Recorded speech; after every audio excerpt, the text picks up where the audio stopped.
We received the Four of Swords.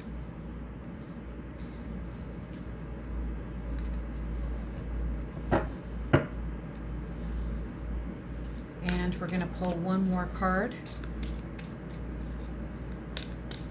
One more card to elaborate. The Four of Swords usually has to do with rest and relaxation.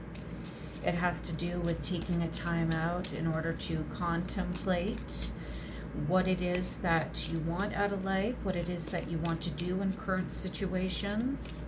Sometimes it's about taking some rest after a period of extreme difficulty, emotional challenges, or physical challenges.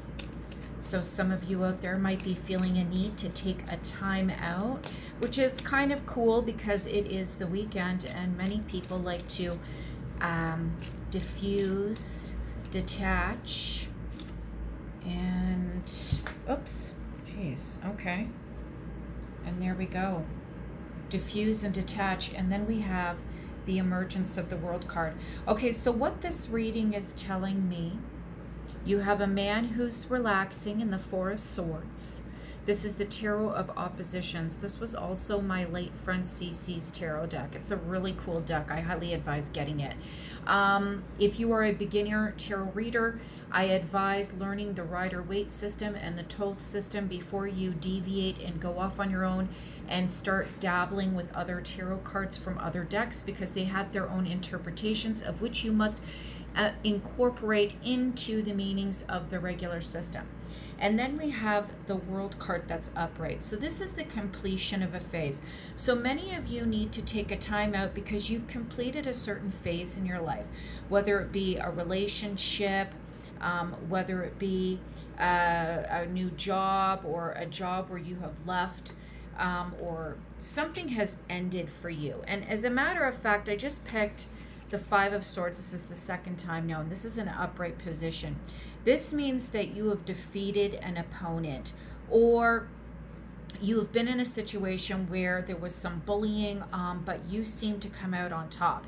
This is in combination with the Seven of Wands, where you feel like you've been attacked and you've had to defend your position.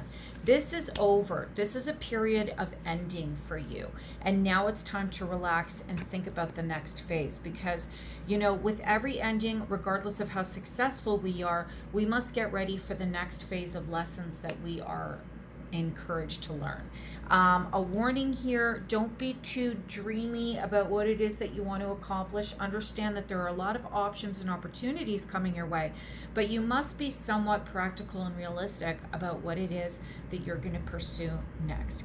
And that is your reading with Madame Shadchan. Remember, in a practical sense, this might not be like a